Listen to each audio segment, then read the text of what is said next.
Hello friends, I am Mr. Ravindra Bhalerao and as usual I welcome you to my channel that is English for Learners.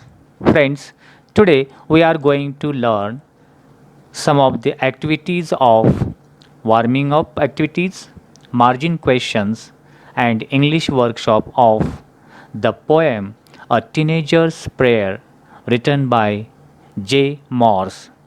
But before watching this video, as usual, I request you don't forget to subscribe my channel. Let's begin. Warming up activity. Number 1. Form groups of 5 to 6 and discuss. Give a rating of 1 to 5 to each of the following. And question is, when you have to take important decisions, what do you generally do?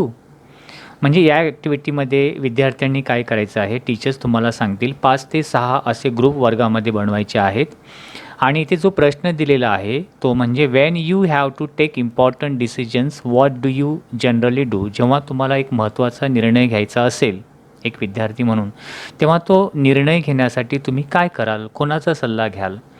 आता इथे तुम्हाला rating द्यायचं आहे 1 ते 1 to 5च्या दरम्यान. म्हणजे चांगला सर्वात चांगला उत्कृष्ट जो ॲडवाईस करणारा असेल त्यांना तुम्ही 5 रेटिंग देऊ शकता. त्याप्रमाणे तुम्ही रेटिंग द्यायचं आहे.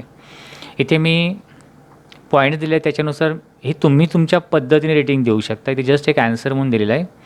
आता अशा वेळी निर्णय घेण्यासाठी answer consult parents or elders. म्हणजे मला माझा निर्णय घेण्यासाठी मी माझ्या पेरेंट्सला किंवा वडीलधाऱ्यांना कन्सल्ट करेल, त्यांच्याशी मी संवाद साधेल, त्यांचं सजेशन घेईल. इथे मी 5 रेटिंग दिलेलं आहे.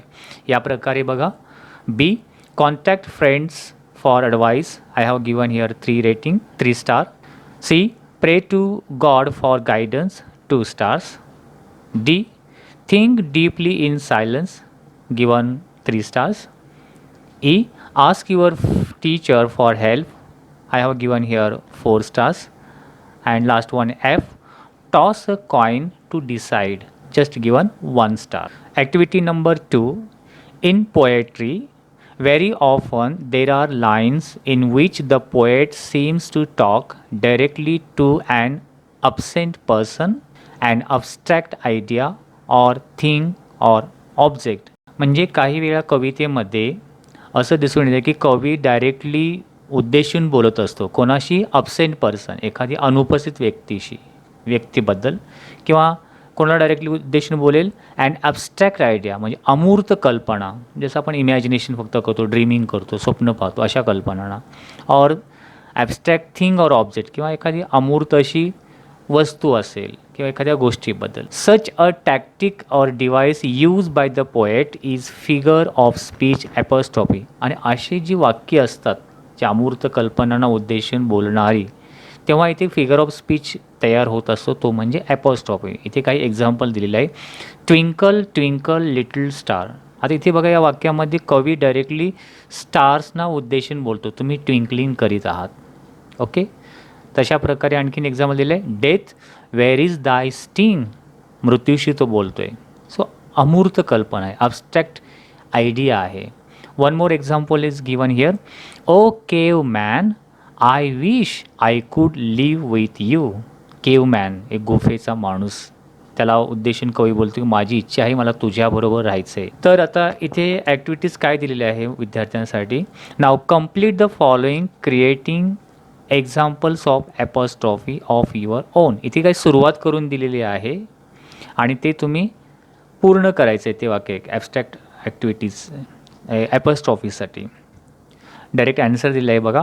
ओ लाईफ, जीवनाला उद्देशून कवी बोलतो. O life, how strange are your veg.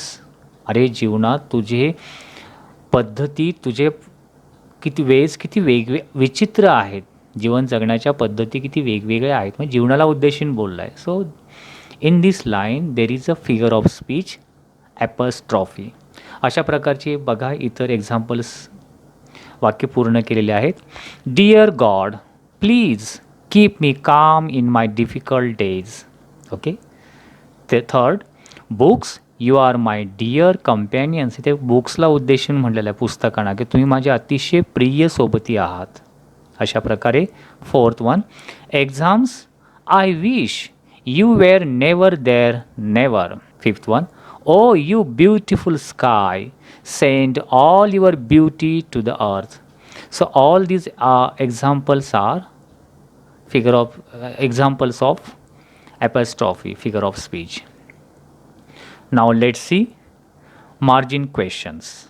Question number 1, what is the age group of the speaker in the poem? या कवितेमध्ये जो बोलणारी व्यक्ती आहे, स्पीकर आहे, त्याचा एज किती आहे, कोणत्या ग्रुपमध्ये आहे?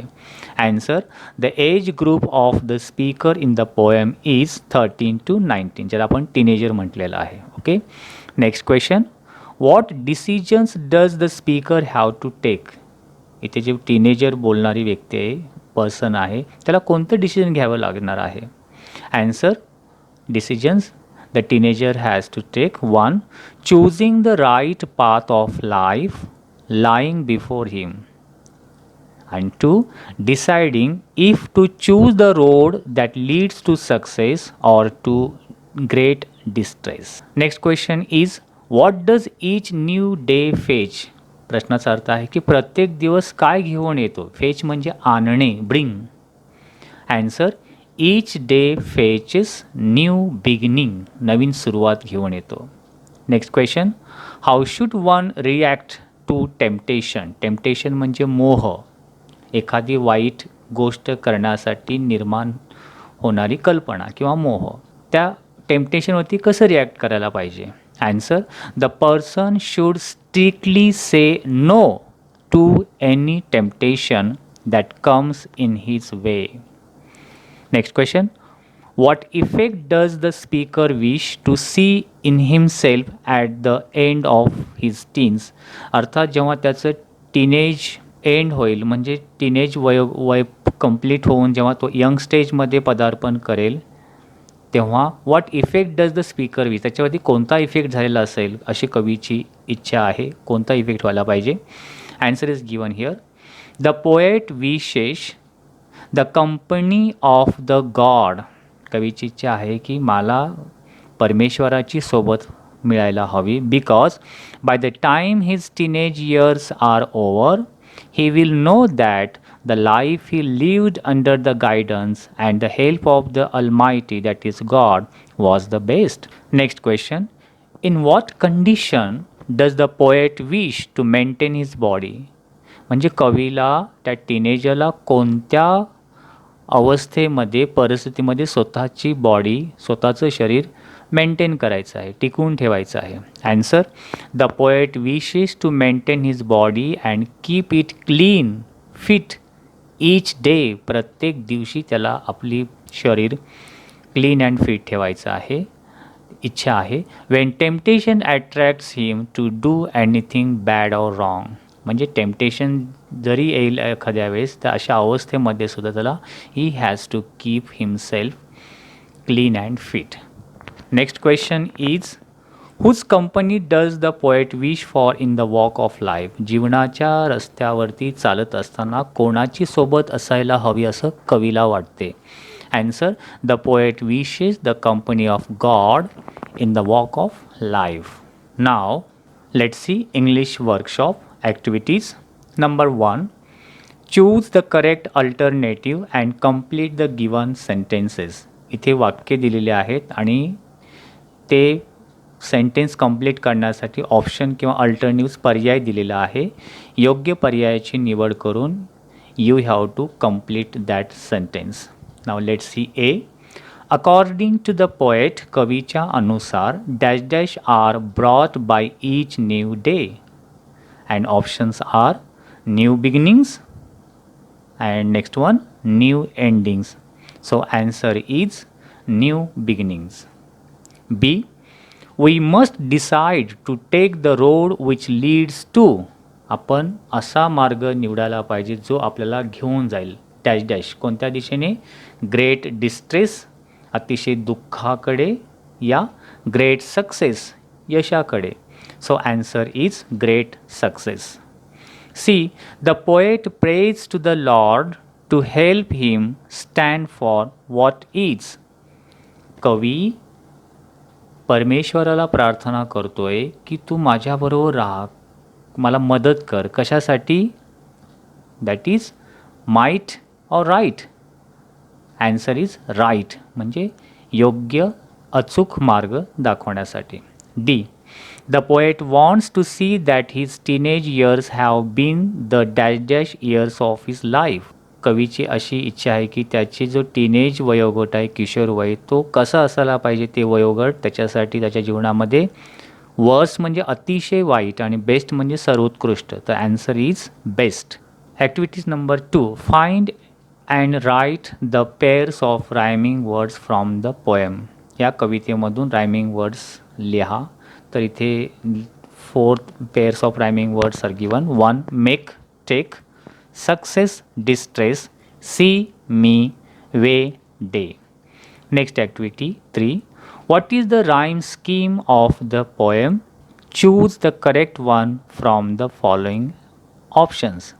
तर राईम स्कीम कशा प्रकारे काढली जातात हे तुम्हाला सेपरेट व्हिडिओ बनवून सांगेन. तरी तुम्हाला 9th स्टँडर्डमध्ये हे झालेलं असेल. The rhyme scheme of this poem is, that is, options are given and right correct answer is third one, that is A, B, C, B. Now activities number 4. Match the lines in column A with the figures of speech in column B. Column A मध्ये या कवितेच्या काही ओळी दिलेल्या आहेत आणि त्या ओळी कोणतं फिगर ऑफ स्पीच दाखवते ते कॉलम बी मध्ये दिलं. ते आपल्या लाईन मॅच करायच्या आहेत, जोड्या लावायच्या आहेत. आता फिगर ऑफ स्पीच त्यासाठी म्हणजे काय, ते कसे असतात याची मी तुम्हाला फिगर्स ऑफ स्पीचची तुम्हाला साईडला एक लिंक दिसेल, त्याच्यावरती क्लिक करा. म्हणजे तुम्हाला फिगर्स ऑफ स्पीच अगोदर तुम्हाला नॉलेज मिळेल आणि मग दिस पर्टिक्युलर लाईनमध्ये हे फिगर ऑफ स्पीच का आहे तेव्हा तुम्हाला कळेल. तर डायरेक्ट ॲन्सर मी तुम्हाला इथे रीडिंग करून दाखवतो आहे. कॉलम ए आणि कॉलम बीमध्ये ॲन्सर दिलेला आहे. 1. डिसिजन्स आय मस्ट मेक या ओळीमध्ये इन्व्हर्जन फिगर ऑफ स्पीच येतो. इन्व्हर्जन म्हणजे उलटसुलट वाक्य आहे. हे वाक्य सरळ कसं असायला पाहिजे होतं, आय मस्ट मेक डिसिजन्स अशा प्रकारे. Second one, please open up my eyes dear Lord, की परमेश्वराला उद्देशून डायरेक्ट हे या ओळीमध्ये कवी बोलतो आहे. ते आपण बघितलं ॲबस्ट्रॅक्ट आयडिया, सो ॲपस्टॉपी आहे. Third line, travel down the darken road, तो इथे डी डाऊनमध्ये डी, डार्कनमध्ये डी असं जो साऊंड आलेला आहे, डी साऊंड म्हणजे ते अलिट्रेशन आहे. And fourth one, I can choose to take the road of life, metaphor, road of life या ओळीमध्ये मेटाफॉर फिगर ऑफ स्पीच आहे. Now let's see next activity. Actually this activity is related to the writing skill. ही activity writing स्किलच्या related आहे, तरी देखील पहा. Fifth one, elements of planning and interview. इंटरव्ह्यूसाठी, एखाद्याचा इंटरव्ह्यू घेण्यासाठी प्लॅनिंग कशी करायची, त्याच्यासाठी कोणकोणते घटक आवश्यक आहेत. ग्रुप ॲक्टिव्हिटी आहे. Form groups and discuss each element of planning and interview and prepared note on each element. म्हणजे इंटरव्ह्यूसाठी प्लॅनिंग कशी कराल, मग त्याचा फॉर्मॅट काय असणार आहे, पॉईंट दिलेले आहेत. स्ट्रक्चर कसं असेल, साईज, लेंथ, हाऊ मच, किती साईजमध्ये असावी तो interview, and dos and don'ts, rules and regulation काय असतील, and types of question. Actually हा रायटिंग स्किलच्या रिलेटेड क्वेश्चन आहे. याच्यावरती इंटरव्ह्यू किंवा डायलॉग रायटिंगच्या रिलेटेड हा इंटरव्ह्यूमध्ये हा येतो आहे. त्याच्यावरती मी सेपरेट व्हिडिओ बनवेन, तेव्हा